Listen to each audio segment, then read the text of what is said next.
Mr. Graham is an accomplished businessman, and he's even recognized by Arizona Business Magazine as one of the top entrepreneurs nationally by Boomer Market Advisor magazine as the 2007 Advisor of the Year. Since 1993, Mr. Graham has worked with and educated thousands of individuals and organizations ranging from Fortune 500 companies to private clients. He has assisted small, middle market, and large corporations in applying easy-to-implement financial engineering, marketing, and operating programs. And he's also the president and CEO of RG Capital, which is responsible for, financial advisory, investment banking, consulting, and corporate development business. In May 2008, he received a presidential commission and a Reagan Congressional Commission by the National Republican Congressional Committee, recognizing him for his lifelong commitment, contribution, and service as a Republican. Mr. Graham is a member of the Arizona GOP Leadership Council and a life member of the NRA as well. More recently, Mr. Graham has authored a book titled Job Killers, The American Dream in Reverse. Job Killers highlights the negative impact modern labor unions are having today's economy and American jobs. Please help me give a warm welcome to Mr. Graham.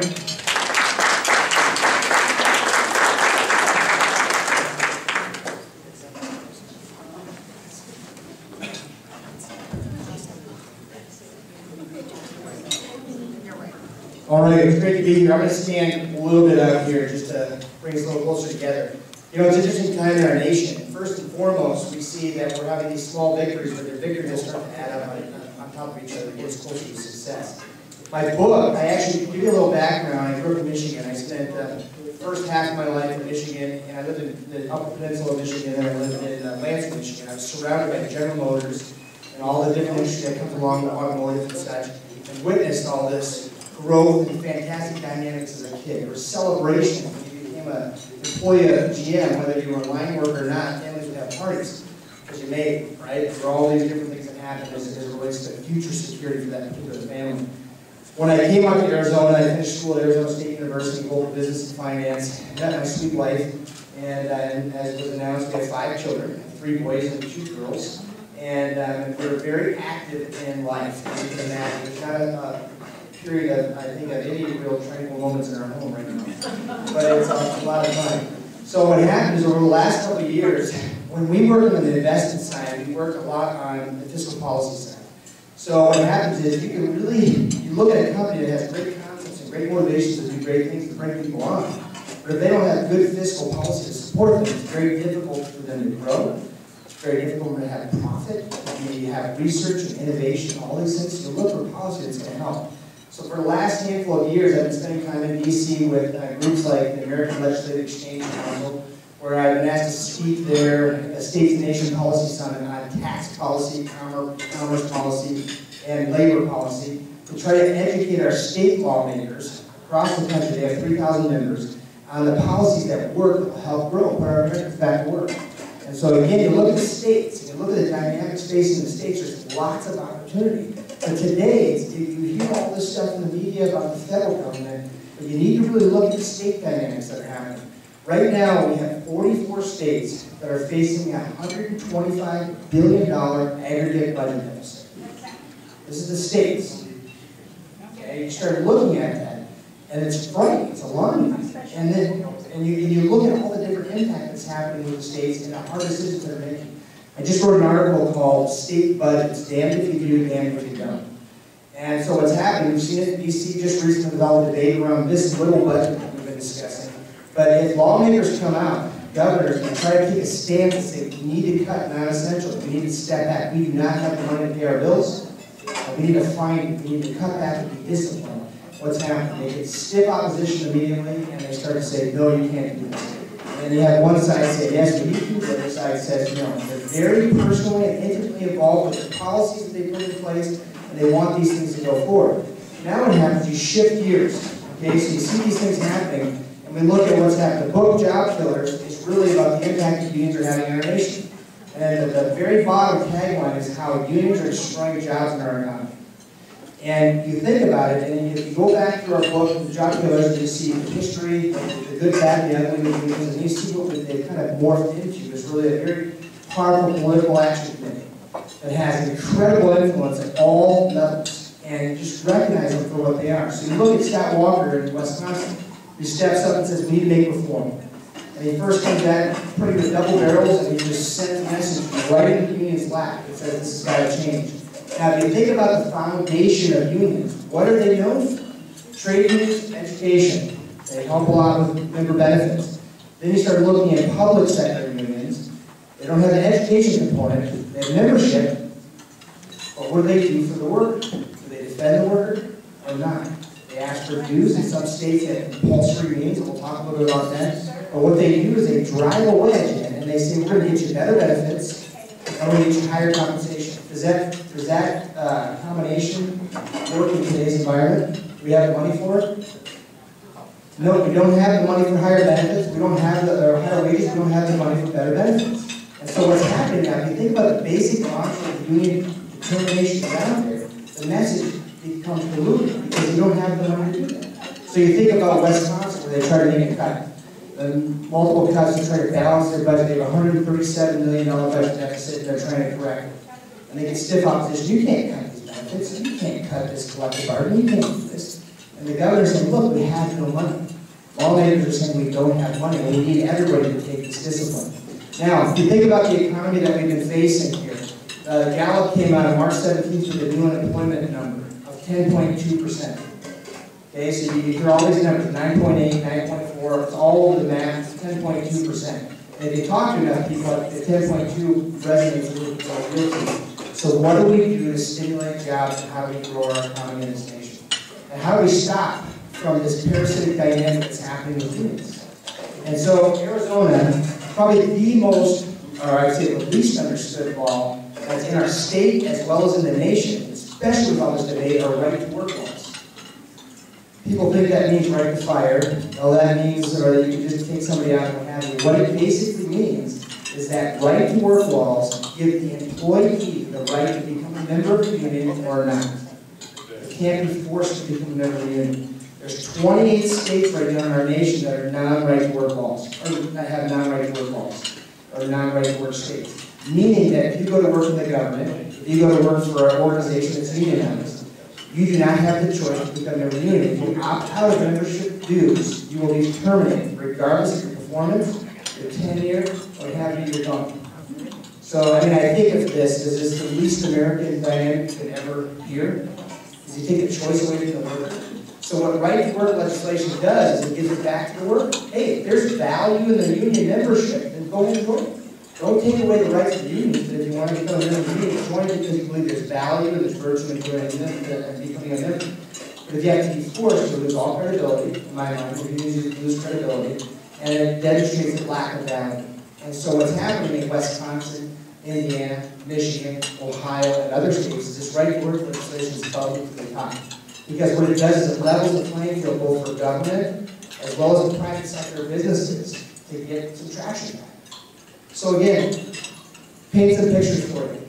Right now, our national debt. When I spoke in December at the American Legislative Exchange Conference, States and Nation Policy Summit, I had a slide that I put up that said almost, talking about our national debt, $14 trillion. What is our, is anybody know what our national debt is today? 14.2 trillion. Yeah, 14.2, almost $14.3 trillion. So it's gone up that many billions, hundreds of billions of dollars since December. Okay, so it's not like we're spending money. 42 cents of every dollar we spend, or 42% of every dollar we spend is borrowed money. So you start thinking about this. Where does the major aspect of job growth happen? It's in small businesses. What are we doing to entice people into our nation to do things? And so when you start looking at states and economic growth, it has to, for our government, our federal existence as a strong economy in the world, we've got to start at the state level. So now, look at states. There's 22 states that are right-to-work states. Now, my manufacturing, if I asked you, do you think that manufacturing is shrinking away from our nation, you'd probably say yes. In the last 30 years, manufacturing has actually increased just a little bit in our nation. But what's happened in states like Michigan, the Midwest, the Northeast and such, have had such migration away from their states that they're saying, hey, we're losing all these jobs to foreign countries. Well, the reality is a lot of companies are moving, But guess where these companies are moving internally? They're moving to Texas, they're moving to the Carolinas, they're moving to Georgia, they're moving to Florida, they're moving to Alabama, they're moving to states where they have right-to-work laws and where they control the cost structure of the organization. Still give great benefits, still protect the employee duties. So you have, now you look at our state, and our state is a constitutionally based right-to-work state. I think Buzz and I both have a very defined perspective of the potential of Arizona. We have fantastic potential. We've got great climate, we've got great natural resources, we've got a strong working body. We're now the 6th largest city in the nation. I think we flew to Philadelphia again, and it keeps going back and forth. You look at all these things and say, why haven't we grown? What has been the very big tourist dynamic here in our state? The big commercial industry has been tourism or construction. Do we have more to offer? Do we have a thriving small business community here? Do we have growth in mid-sized businesses? And are we attracted to large businesses? Well, the elements would say yes. Why don't we hear anything about it? Give you a little story. I was in New York City probably about 6 months ago, and I was around the table with a bunch of investment bankers, and we were discussing a business that's here local in Arizona. It is a company that has incredibly, about 87% profit margins. Their revenue is growing over 500% a year, consistently, and has really no limits in sight of what their opportunity is because there's such demand for their product. And these investment bankers are salivating over this opportunity to meet the owners of this business and to participate in an investment. One of the bankers at the table said, could you remind us again where this business is headquartered? He said, yes, Phoenix, Arizona. Right there, the discussion stuff. Phoenix, why would they be in Phoenix? Phoenix is a great city. It's in a great state. Well, why don't you move to Delaware? Why don't you move here to the city? Why don't you move to California? We need a little bit more credibility for the rest of our investors. I said, where is the credibility dissipated with Phoenix? And they said, Phoenix, it's awful. It's a desert. It's a cow town. And they don't recognize that our state and our city has we have the 6th largest city in the nation. We have a fantastic population. And so what happens is there's this perception that's out there that is just destructive. And we don't have any good representation of our state to the rest of the nation or foreign direct investment. What I mean is when I look at a governor's job, the governor's job is to have their running shoes on and be the chief salesperson for the state and entice business into our state. Whether it's small businesses, large businesses, foreign direct investment, we do all we possibly can. The Commerce Authority has been put in place. We'll see if that really happens. But if you think about the virtue and value that our state has, it's fantastic. And we have opportunities to do these things. Our right-to-work laws we are one of 6 states in the nation that have constitutionally based right-to-work laws. To you, what that ultimately means is that it's legislatively based, it's easier to change. Constitutionally based, it's very difficult to change. So if I'm investing in a state that's constitutionally based, with manufacturing, is my risk more likely in Arizona? Absolutely. So that is the dynamic, is to recognize that right-to-work laws become a catalyst to growth. If you have right-to-work laws, corporations, manufacturing, businesses will move to follow those right-to-work laws if they understand that they have those options in place. What happens when businesses move to a state? Does population follow? So you have an influx, we call it population migration, moves to follow businesses because they want what? They want jobs. When people come to those states and they start to work for these organizations, what do? They consume. They buy houses, they buy property, they go into our stores and our businesses here and they stimulate the economy. And then when they do that, guess what? We talk about housing. You see this housing increase and such. Now, tax revenue actually increases when consumption increases. When consumption increases and tax revenue increases enough, guess what you can do with your tax rates? You can lower them. And then what happens to business and population migration? It increases. This is pretty simple math, right? This is a pretty simple dynamic. These are statistics that are proven over and over again. So what happens is you have groups that come out and say, unions are bad for these particular reasons. Well, we know that they basically, in my book, I have a chapter called the mistletoe effect. And what it basically is, if you're out here doing hiking in this beautiful desert here, you see mistletoe, it's taking the life away from one of our trees. Mistletoe is a parasite. But the initial perception is that it's good, it's going to take care of you.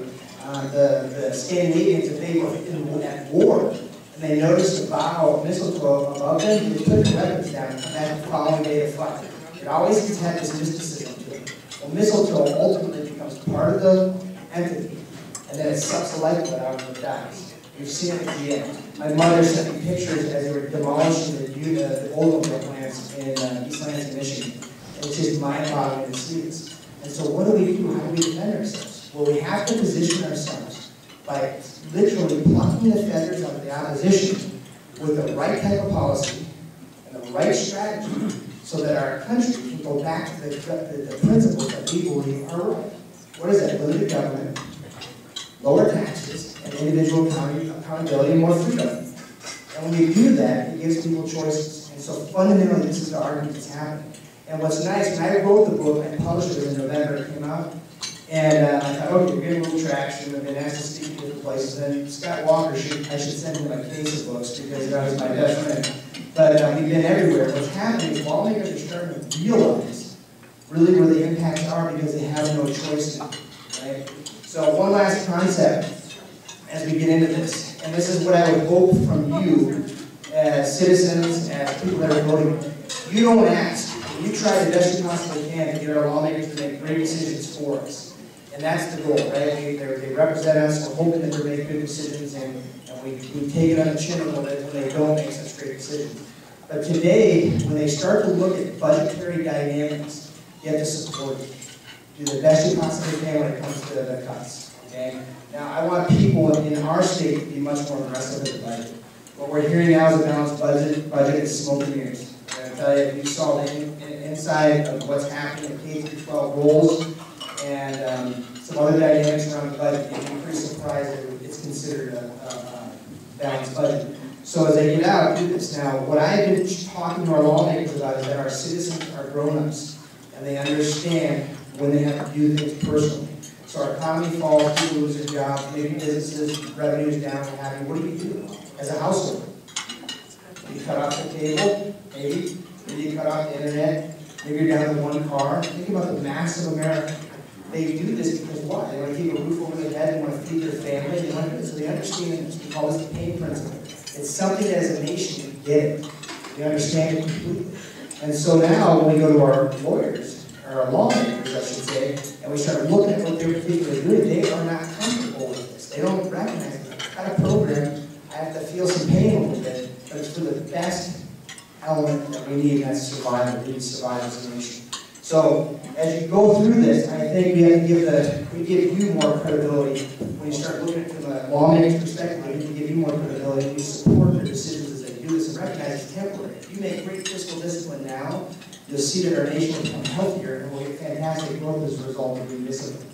Now, as it relates to Republicans and Democrats, or let's say conservatives versus liberals, because I think we have a little bit of both in each party. And when you start looking at what's happening, what are the fundamental things that we want? Jobs, opportunity, prosperity, and safety. Did you see that both aisles agree on those things? Maybe we come about it a little differently. So fundamentally, we're on the same page. And as Shauna said, we need to be focusing on fiscal things right now. Now, from a social standpoint, here we have a conversation with the Second Amendment.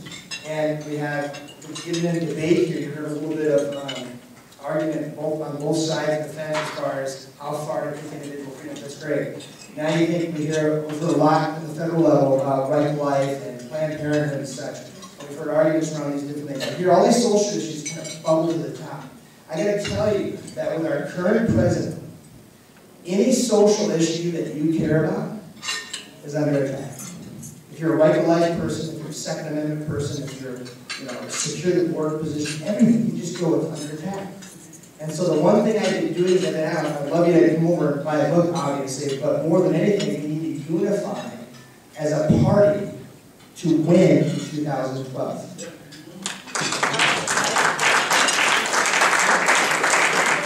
So the best way you're going to convert people, and the best way that you're going to be able to have discussion that's going to impact voters is to educate yourself.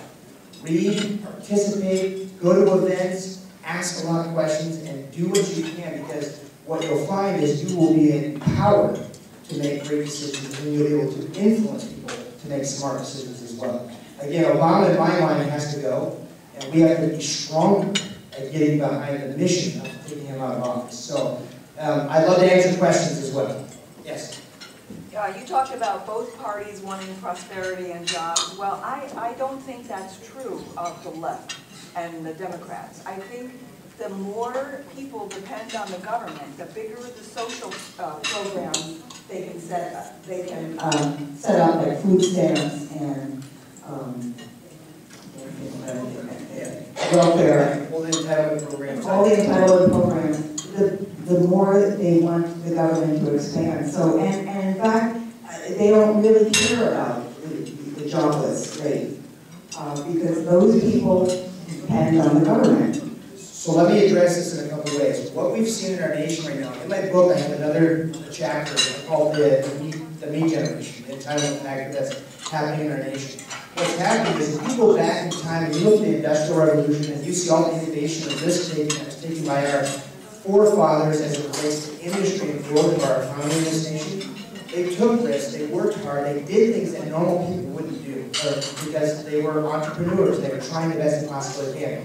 They created such momentum in our nation that it was something that all of us benefited from economically. We still do. We're still on, some people call it coattail economics, where we hung on for your life. You just kind of ride this wave of innovation. But what's happened in our nation, we saw this a lot in 2007, even 2006 leading up to the economic decline, is that people became complacent everywhere.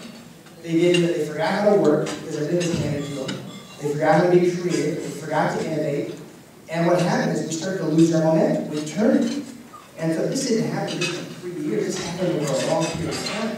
So even on the Republican side, or more liberal Republicans, share the perspective that government should help in some sense because they don't know how to create themselves out of this misery. Now, when I go to my friends, I have a guy that finds me on Facebook or other blogs every now and then, and this man is very challenging. He's very far left. As far left as anybody I've ever entertained an argument with. And we don't see things like that. I know his brother very well. I know his family. He's a great father. He is a former Marine. He is a guy that cares deeply about the safety and protection of his family.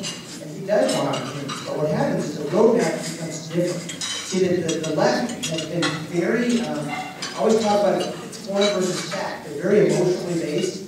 And it's all about the form, about holding hands and trying to bridge each other across. And there's no legitimate, logical process to get there. That's why it's so emotional, because that's the only way they can be. Republicans or more conservatives have been very roadmap driven, saying we need to cross this bridge before we cross the next. And what's happening right now is that people have to see that. Today, those people that are dependent upon talent programs and such, they're actually seeing the potential of losing or part of it. That pain principle is going to settle in, and they're going to start to see that there's going to have to be sacrifice made so they don't need to be retired, including pensions and everything along there. I think a good example, one more example, and Chris Christie, a little bit about Chris Christie in the state of New Jersey. This governor has gone at 100 miles per hour with the truth. He's doing the best he possibly can to educate his people. Approval ratings gone up.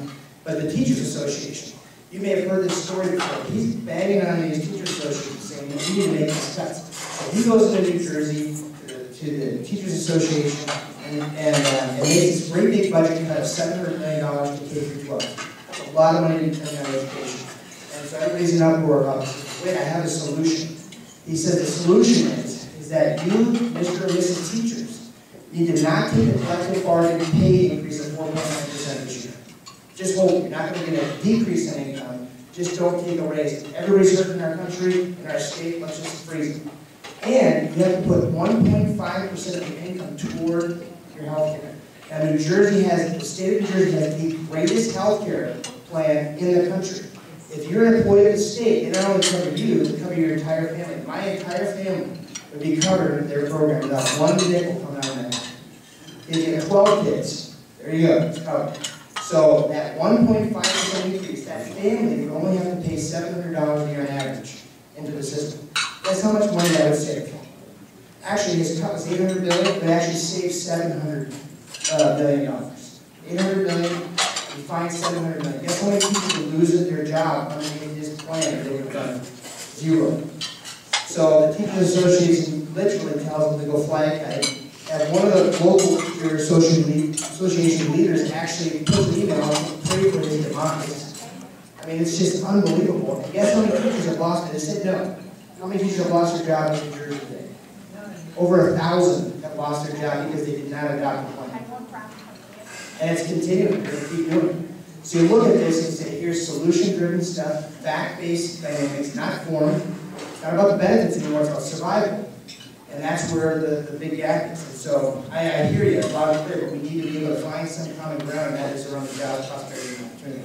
Because that's going to give us growth. Yes. Any other questions? Thank you very much, and I'll be here. My wife and I will be here, so I look forward to meeting you.